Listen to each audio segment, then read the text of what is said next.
함께 말씀 보도록 하겠습니다. 요한계시록 6장 15절에서 17절 말씀입니다. 요한계시록 6장 15절에서 17절 말씀 함께 읽겠습니다. 땅의 임금들과 왕족들과 장군들과 부자들과 강한 자들과 모든 종과 자유인이 굴과 산들의 바위 틈에 숨어 산들과 바위에게 말하되 우리 위에 떨어져 보좌에 앉으신 이의 얼굴에서와 그 어린 양의 진노에서 우리를 가리라.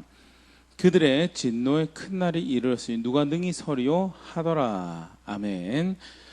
오늘 읽은 본문은요, 우리 지난주 수요일부터 함께 살펴보던 6번째 인의 후반부 내용에 이제 해당하는 그런 내용인데요. 계속해서 우리 함께 살펴보도록 하겠습니다.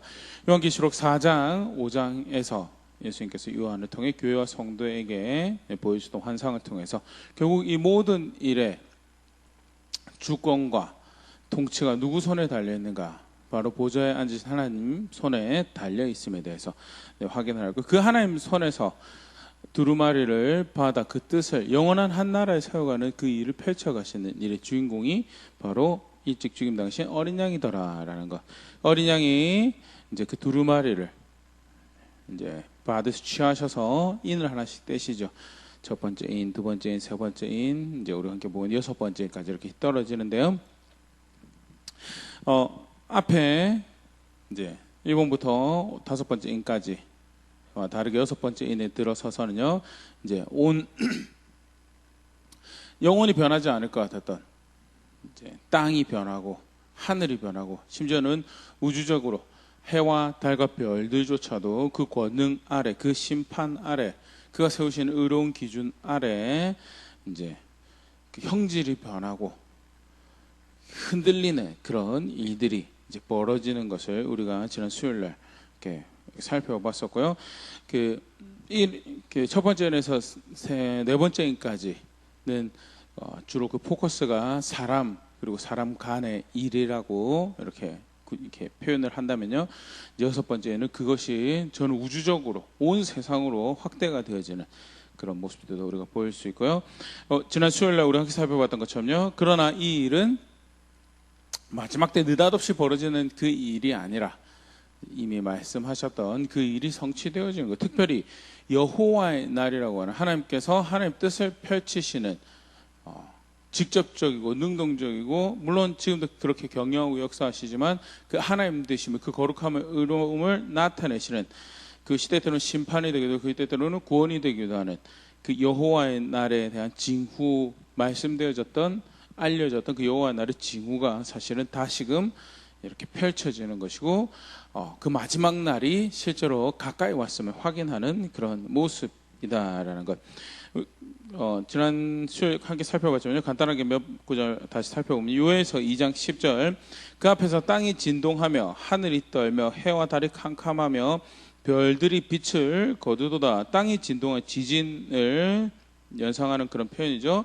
더불어서 하늘이 떨며 해와 달이 캄캄, 해와 달이 빛을 잃고 별들이 빛을 잃는 앞에 살펴볼 때 6번째 인의 징조에서도요, 지진이 있고 해가 검은 털로 짠 상복같이 검어지고 달이 온통 피같이 되며 별들이 떨어질 것이다 라는 이런 표현들을 함께 연상할 수 있는 그런 표현들이고요. 요에서 2장 31절 여호와의 크고 두려운 날이 이르기 전에 해가 어두워지고 달이 핏빛같이 변하려니와. 역시 여호와의 날이 가까이 왔음을 보여주는 그 징후에 대해서 요엘 선지자가 이야기했던 것이 실제로 6번째 인을 떼시고 두루마리를 펼쳐서 한 영원한 나라를 세워가는 그 여정 가운데 지금 이제 벌어지는 길이다라는 것을 이제 요한이 다시 확인을 하고 있죠. 나훔 선지자를 통해서 말씀하실 부분들도요, 굉장히 또 어떻게 요한의 머리 안에 이 동일한 그림을 가지고 마치 책을 쓰는 거 있는 것처럼 사실 동일한 그 모습들이 표현되어 있는데, 나훔서 1장 4절에서 6절 말씀입니다.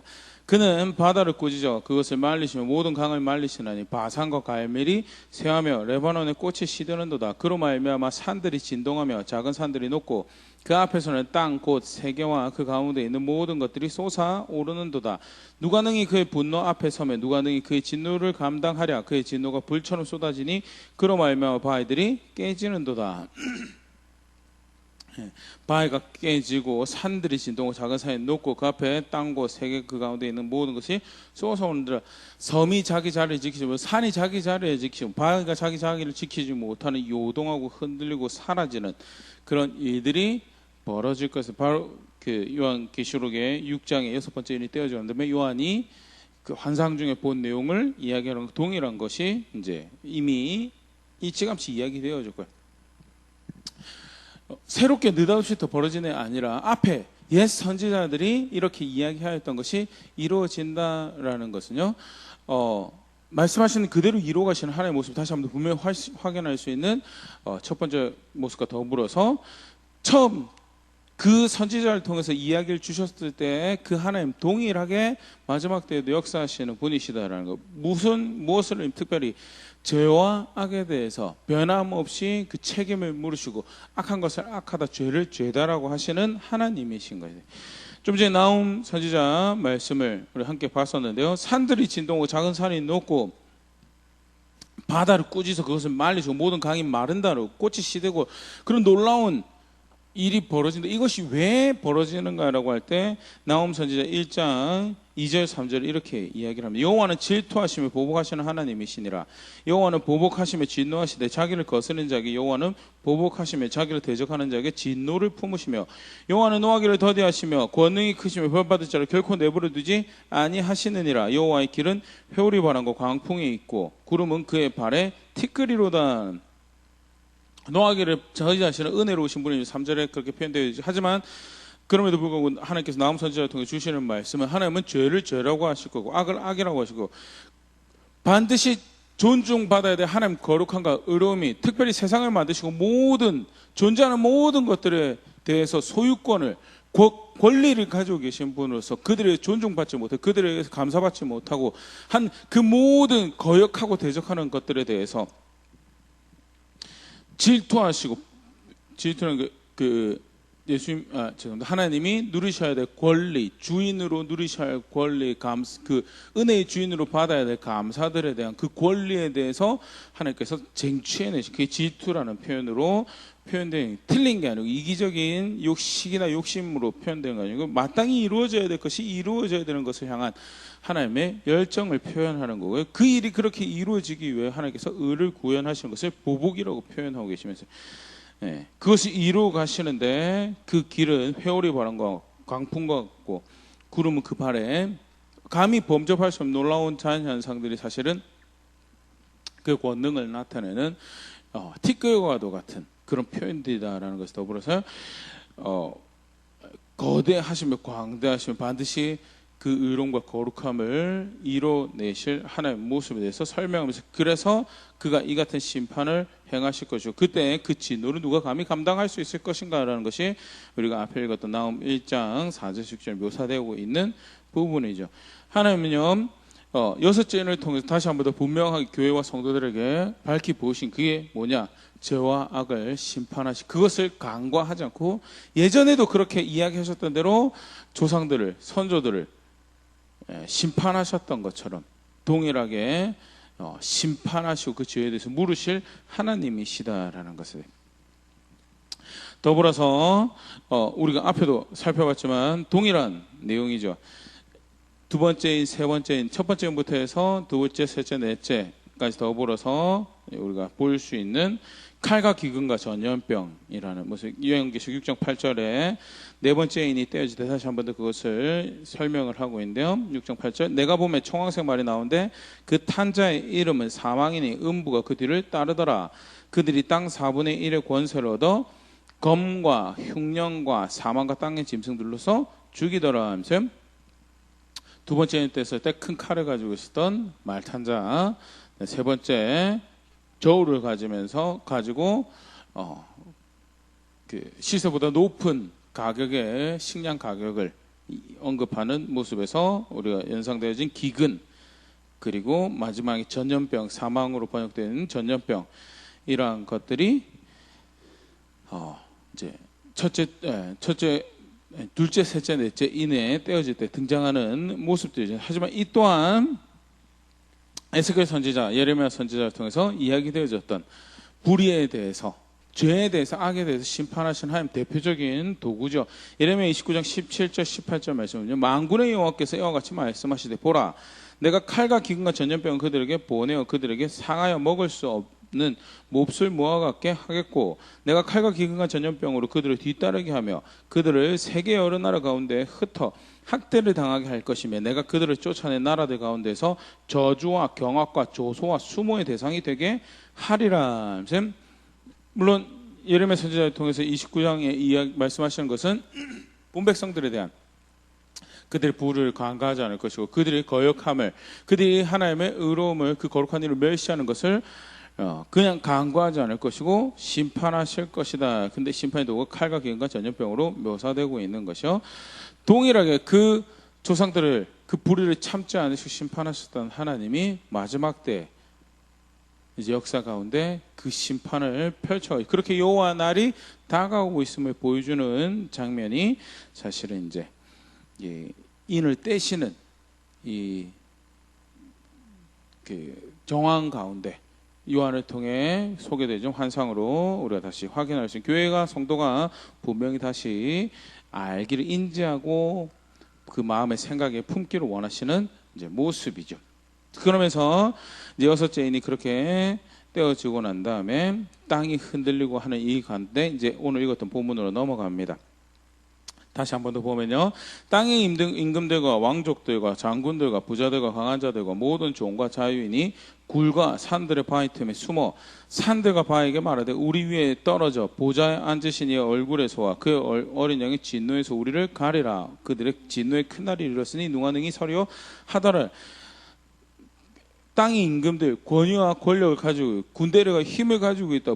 소유도 많고 강한 자들, 그리고 모든 사람들 포함하는 종과 자유인들이 여호와의 진노하심 앞에 두려워서 떨고 바위의 산에 자신을 감추려고 하고, 더불어서 산들과 바위에게 말해서 우리 위에 떨어져서 제발 우리를 그 하나님의 진노하시면서 가려달라고. 그러면 17절에 그의 진노의 날이, 그 큰 날이 가까이 왔으니 누가 감히 그 앞에 설 것이요 라고 이야기하는 이제 장면으로 이렇게 소개가 되어지고 있는, 분명히 가르치고 있는 바가, 첫 번째, 땅의 임금도 왕족도 장군도 부자도 강한 자도 모든 종과 모든 자유인도 하나님의 심판 앞에서 피할 수 없더라. 바위 틈에 숨어서 이제 이렇게 스스로의 땅에 존재하는, 땅에 살아가는 모든 사람들 사실은 이제 지칭하는 일종의 표현인데요. 사실 요 안에 이제 방법이 있습니다. 그 이제 그 다음번에 보고요. 분명한 것은 아무도 피할 수 없더라는, 힘을 가지고 있다라고 하지만 아무도 피할 수 없더라는. 근데 이사야 24장 17절에서 20절에 이미 말씀하셨죠. 하나님 심판이 그렇게 임할 때 이 요한이 마치 염두하면서 쓰고 있는 것 같은 그런 선지자의 말씀이 있는데요. 17절부터 보면요, 땅의 주민아 두려움과 함정과 올무가 내게 이르러나니, 이것은 하나님께서 이제 그들을 넘겨뜨리시고 그들을 이제 심판하시는 거죠. 두려운 소리로 말미암아 도망하는 자는 함정에 빠지고 함정 속에서 올라온 자는 오염에 걸리리니 이는 위에 있는 문이 열리고 땅의 기초가 진동하며 절대 흔들리지 않을 거라고 하는 살아가는 땅의 기초가 흔들리고, 그래서 그 어느 누구도 도망하는 자는 함정에 빠지고 함정에서 올라온 자는 오염에 걸려서 그 어느 누구도 그 진노하시면서 심판 앞에 도망가지 못하고 다 그가 뜻하신 대로 심판 앞에 그 죄책을 물으시는 그 진행 앞에 서게 될 것에 대해서 말씀하시면서요, 요동하는 땅에 대해서 19절, 땅이 깨지고 깨지며 땅이 갈라지고 갈라지며 땅이 흔들리고 흔들며, 20절, 땅이 취한 자같이 비틀비틀하며 원두막같이 흔들며 그 위에 죄악이 중함으로 떨어지고 다시 일지 못하리라. 죄악에 대해서 하나님께서 심판하시고 책임을 물으시고 흔드시는데 그 어느 누구도 도망하고 피할 수 없더라. 그러면서 중요한 한 캐릭터가 등장해요. 두려움이다라는 두려움. 근데 오늘 우리가 보고 있는 여섯째 인에도 굉장히 중요한 캐릭터가, 이제 특징이 온 세상을 흔드시는 하나님의 심판의 모습, 그 권능과 통치의 모습에 대해서 한 가지 우리가 볼 수 있다면, 더불어서 또 한 가지 볼 수 있는 그 가운데 온 세상이 마주하게 되는 두려움이죠. 엄청난 두려움에 대해서. 아무도 그 진노 앞에서 그 두려움 앞에서 자유로울 수 없더라라는 것을 우리가 첫 번째 볼 수 있고, 두 번째는요, 굉장히 흥미로운 사실은 이 표현을 요한이 사용한 걸 볼 수 있는데, 15절 말씀 오늘 다시 보면요, 땅의 임금과 왕족들과 장군들과 부자들과 강한 자들과 라는 표현들이 사실 모든 사람을 이야기하는 것은 아니죠. 그 다음에는 모든 종과 모든 자유인 하면 사실 그 당시에 세계 살아가던 모든 사람을 의미하는 건데요. 특별히 요한은 앞에 땅의 임금들과 종들과 또는 땅의 임금들과 신하들과 이렇게 이야기하지 않고요, 땅의 임금들과 그리고 그 다음에 왕족들과 그 다음에 장군과 부자와 강한 자, 대표적인 특징들은 그들은 뭔가를 가지고 있어요. 뭔가를 누리고 있고요. 그들이 추구하는 어떠한 것을 움켜쥐고 그것으로 인해서 자신의 삶의 번영을, 자신의 삶의 이익을 쟁취하고 있던 사람들이, 그런데 그 흔히 자기들이 믿는 평화적으로 자기들이 추구하는 평화, 힘에 의한 평화, 소유에 의한 평화, 자기들이 이상향으로 가지고 누리고자 추구하는 어떤 것을 위해서 그 자리까지 올라가 그걸로 인해서 누리게 되는 그 모든 평화가 사실은 실상 그들에게 보호가 절대 되지 않더라는, 더불어서 그 다음에는 모든 종과 모든 자유인 마찬가지죠.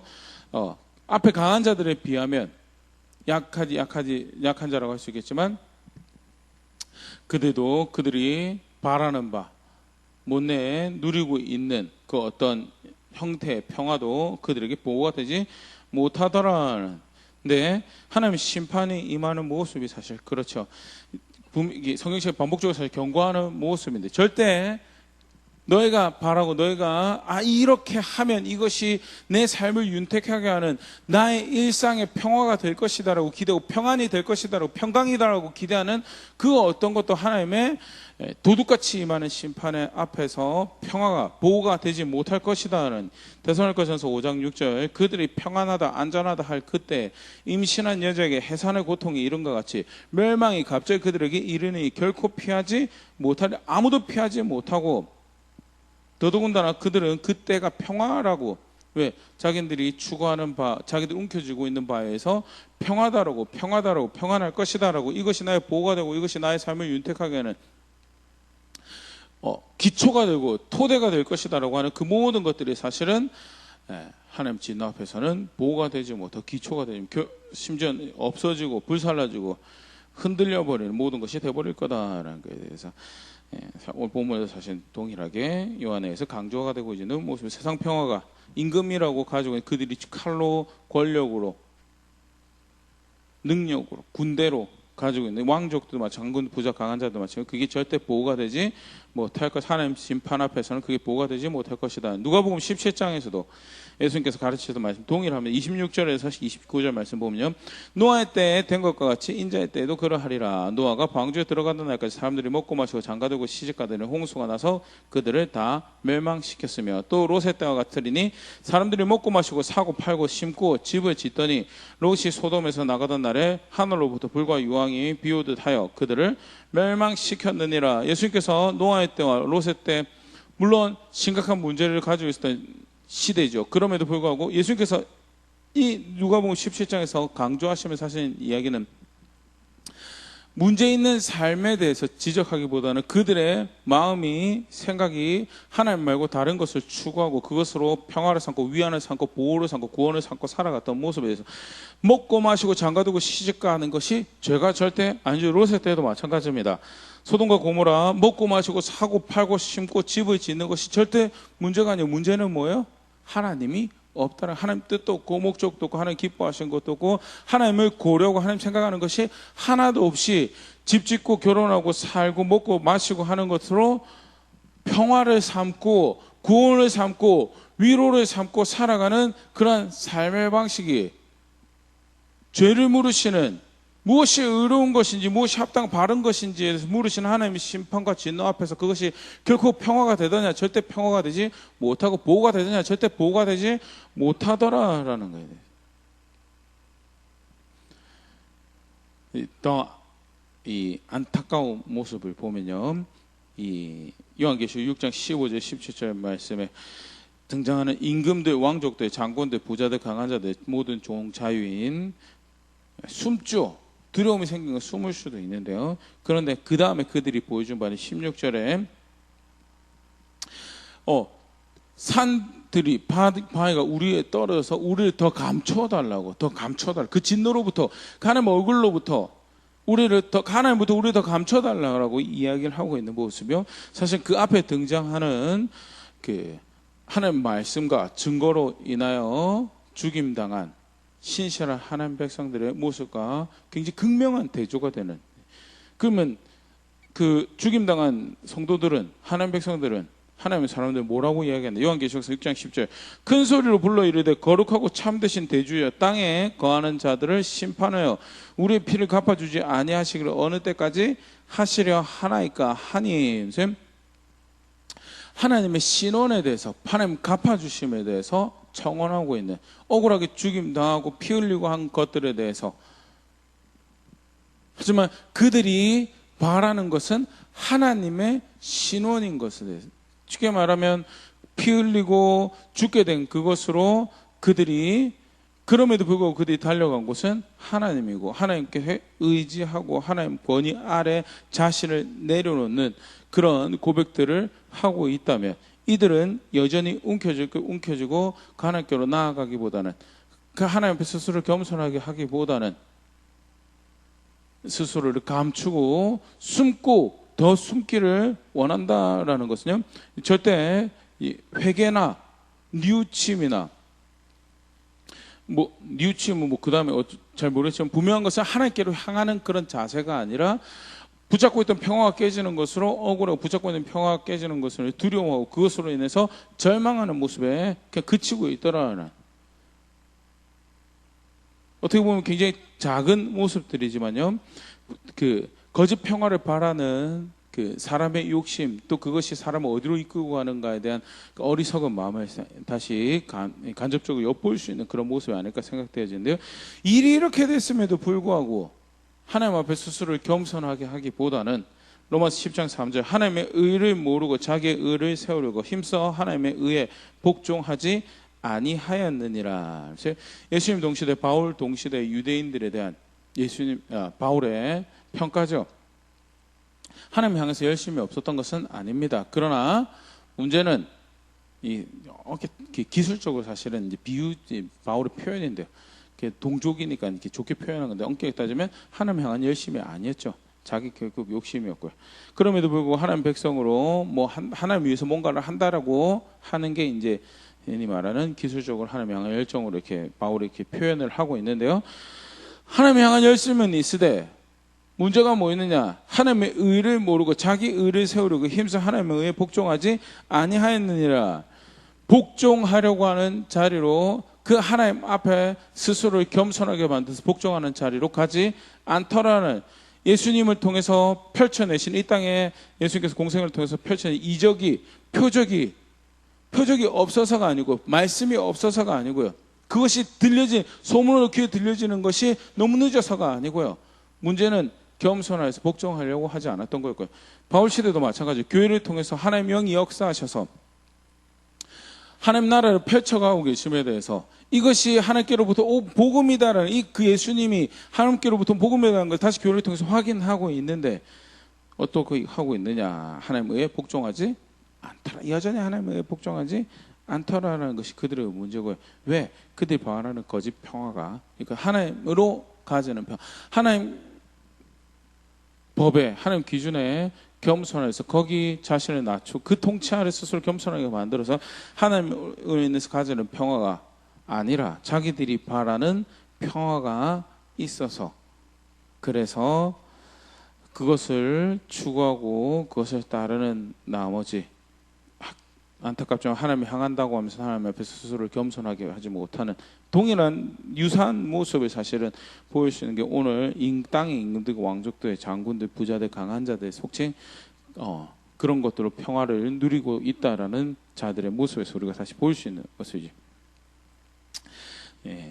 굉장히 안타까운 모습이 분명하게 오늘 말씀에서 하나님께서 요한에서 다시 한번 확인하고 있는 게, 세상 평화가 절대 하나님께서 보호가 되지 못한다는, 절대 그걸로는 평화를 살 수가 없죠. 세상이 추구하는 그런 것들을. 세 번째, 또 분명히 이 환상을 통해서 성도를 교회를 가르치시는 것은 하나님 말씀하신 대로 이루신다는, 그 앞에도 사실은 다 그랬지만요, 말씀하신 대로 이루시더라라는 거에 대해서 오늘 이 땅의 임금들 또 왕족들 이들이 하는 이제 모양 행동들이나 말은요 이미 또 선지자들을 통해서 이야기되어진 모습이더라 하는데, 호세아 10장 8절 북이스라엘 망할 당시에 호세아 선지자를 통해서 주시는 말씀인데, 심판이 임하는 모습에서 하나님께서 이렇게 이야기하셨습니다. 이스라엘 죄 곧 아웬의 산당은 파괴되어 가시와 찔레가 그 제단 위에 날 것이니 그때 그들이 산더러 우리를 가리라 할 것이요 작은 산더러 우리의 무너지라 하리라. 우리를 가려달라고. 근데 오늘 16절에 보면 산이, 바위가 떨어져서 우리를 하나님부터 가려달라는 그런 이야기가 등장을 하고 있죠.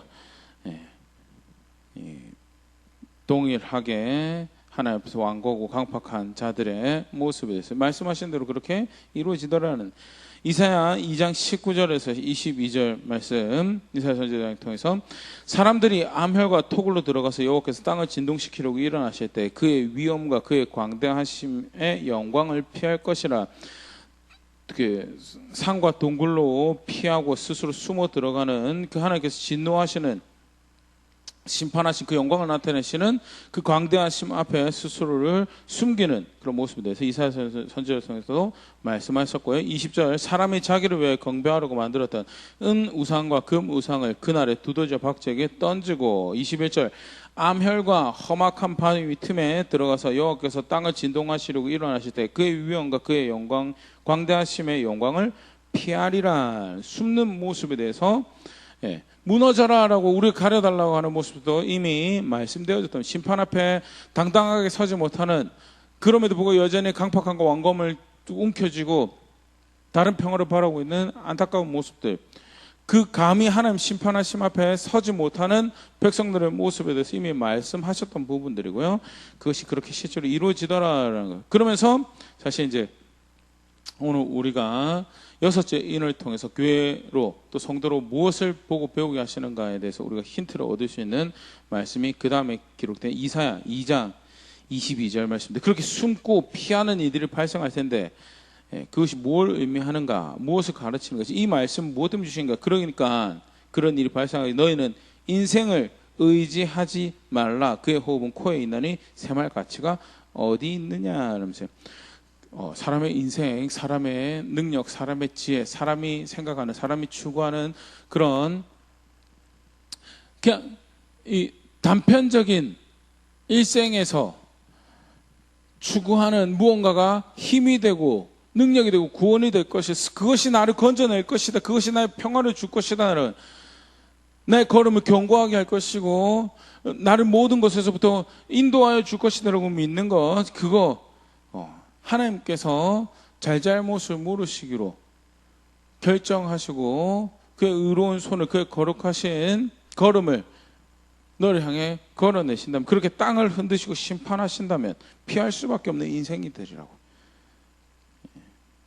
참 다시 우리의 모습을, 우리 인생을 다시 생각해 볼 수 있도록 도전하시는 그런 말씀인데, 그의 호흡은 코에는 그 생명을 연장시키는 이 도움은 또는 이 장치는 무엇으로 생명을 연장하느냐? 코로 간신히 호흡해서 살아남는 그런 존재밖에 안 된다는. 그게 어떻게 믿을 만한 거리가 된다고 해서 그것을 의지하고 그 지혜를 의지하고 그 계산을, 그 계획을, 그 뜻을 의지하느냐라고. 절대 새말 가치, 견줄 가치도 없다는, 비교할 대상도 되지 못한다는. 그렇게 철저하게 하나님 말씀대로 이루어지는 세상에서 하나님 말씀대로 존재하고 있는 우리다라는, 결국 더불어서 오늘 말씀을 통해서 가르치고 있는 거예요. 결국 하나님 계획과 뜻만 설 것이다라는. 요한계시록 6장 17절 다시 한번 분명히 이야기하죠. 진노의 큰 날이 이르렀으니 누가 능히 서리오라는. 어떤 사람이, 어떤 개인이 감히, 어떤 존재가 그 진노하심 앞에, 땅도 지금 흔들리고 있고 하늘이 그 빛을 잃고 그 기능 만상이 그 기능을 잃고 말려 올라가는 그런 모습을 보여주고, 별이 빛을 잃고 달이 핏빛으로 변하고 땅이 흔들리는 그 모습 가운데 누가 감히, 어떤 존재가 감히 그 하나님 앞에 설 것이다 하는, 오직 하나님과 하나님 뜻만 그 계획만 설 것이다라는 거. 이사야 46장 10절 11절 내가 시초부터 종말을 알리며 아직 이루지 아니한 일을 옛적부터 보이고 이르길 나의 뜻이 설 것이요 내가 나의 모든 기뻐하는 것을 이루리라 하였노라.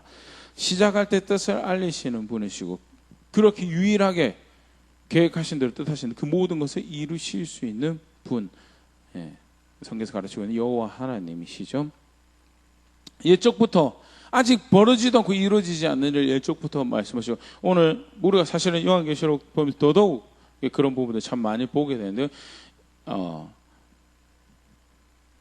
이사야 선지자나 에스겔 선지자, 예레미야 선지자, 또 나훔 선지자, 미가 선지자, 요엘 선지자를 통해서 이야기하셨던 부분들이 여호와의 날에 대해서 특별히 말씀하시고 가르치셨던 그런 모습들이 이미 이야기되어지고 가르치셨던 그 모든 모습들이 사실 이제 이루어지는 그가 결정하신 것이 그가 기뻐하신 것이 그렇게 이루어지는 세상에서 그런 세계에서 살아가고 있습니다. 우리는 그런 존재일 수밖에 없다라는 것.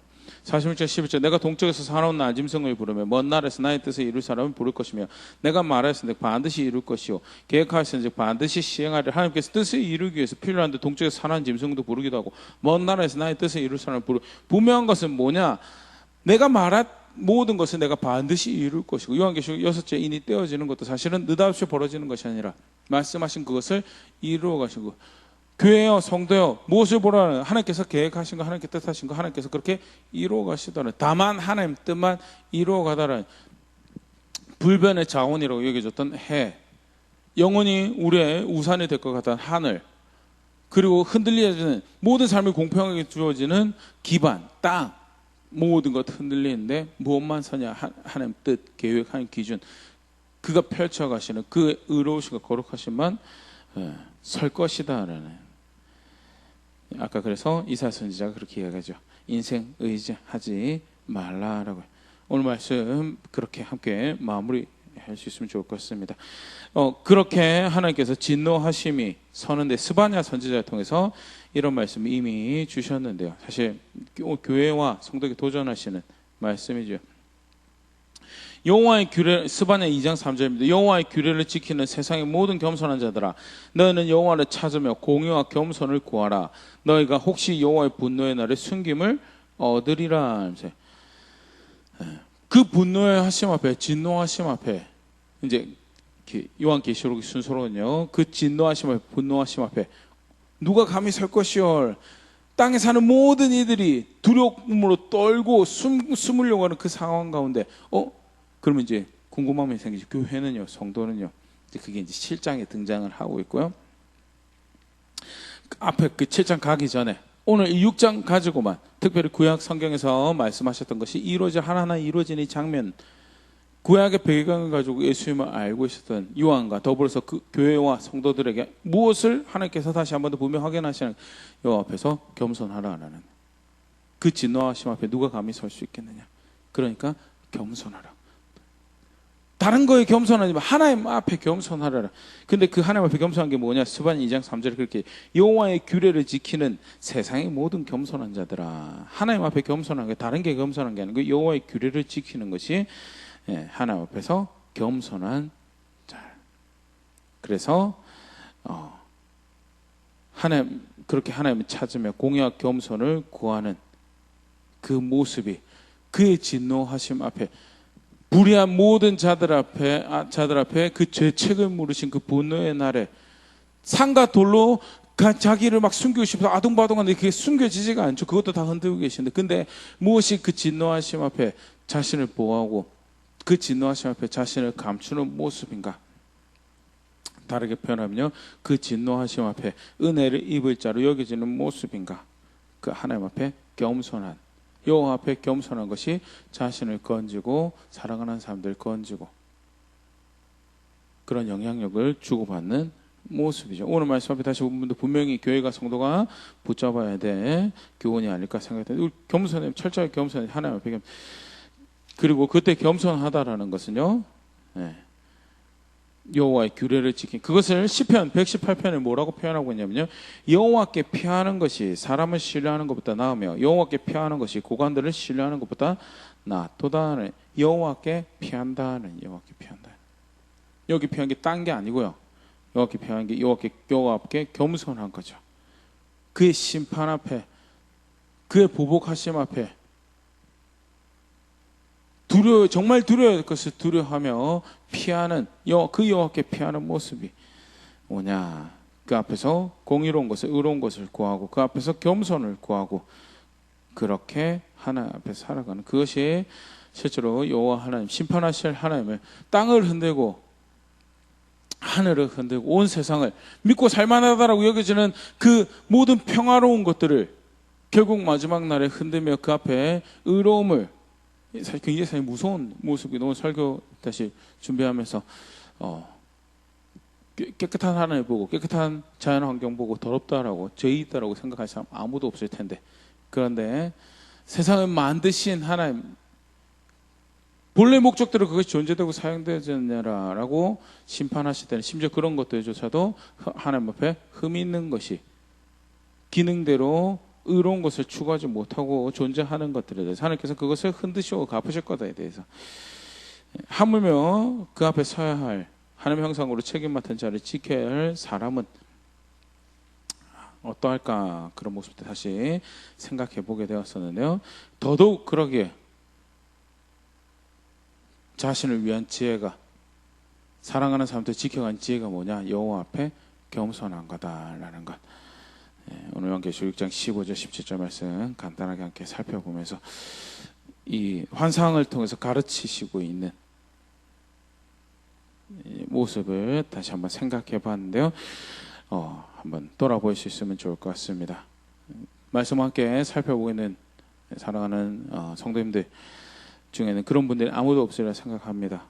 근데 혹 삶의 어떤 영역에 대해서 세상 평화를 돈으로, 권력으로, 세상에서 말하는 힘으로 평화를, 내 삶을 기반을 쌓고 윤택하게 만들고, 부지런해야 되지. 주어진 기회에 부지런해야 되지. 성실해서 이익이 생기는 건 그 또한 그 이익 앞에 겸손할 수 있는 기회를 가지겠는데, 아예 목적 자체가 이익이 되어버리면 그것을 일을 통해서 또 성실한 것을 통해서 내가 이것을 쟁취해내겠다는 목적 자체가 그 이익이 되어버리고 나면 그 이익을 결코 그 이익 앞에서 하나님 뜻, 하나님 계획 절대 고려할 수 없죠. 그건 내 건데.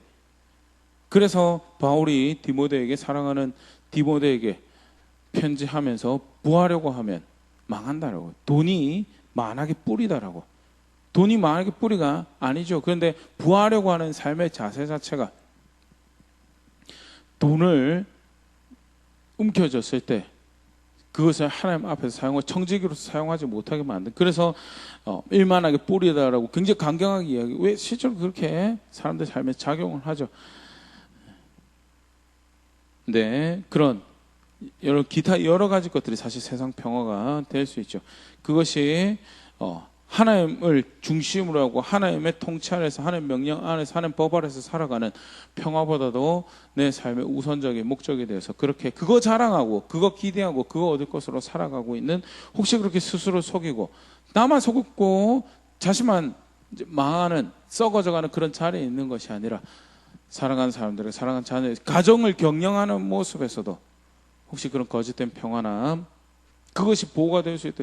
아까도 절대 오해하면 안 됩니다. 성실하게 살아야 됩니다. 주어진 환경에서, 주어진 자리에서 성실하게 살아가면서, 근면하게 살아가면서 하나님 주권의 스스로를 복종하고 그 하나님의 계획과 인도하심을 찬양하는, 그 가운데 하나님께서 주시게 하신, 얻게 하신 것들이 있다면 그 또한 그 목적대로 사용될 수 있도록 그렇게 걸음을 또 옮겨갈 수 있겠죠. 그런데 그게 아니라면 정직하게 말씀 앞에서 보호가 되지 못할 것들로 보호를 삼고 있지는 않았는지, 정작 그 믿었던 보호들이 하나님께서 하나씩 날려버리실 때 그걸로 두려워해서 하나님의 신원을 바라기보다, 하나님 나라를 바라기보다 어떻게 해서든 그 삶의 불편한 것들 모면하려고 보려고 숨고 가려달라고 하는 그런 자리로 가는 모습들이 혹여 있다면 말씀을 정직하게 돌아볼 수 있으면 좋을 것 같고요. 말씀 앞에 함께 위로받고 격려받을 수 있으면 좋을 것 같습니다. 험한 뉴스들이 많이 들려오죠.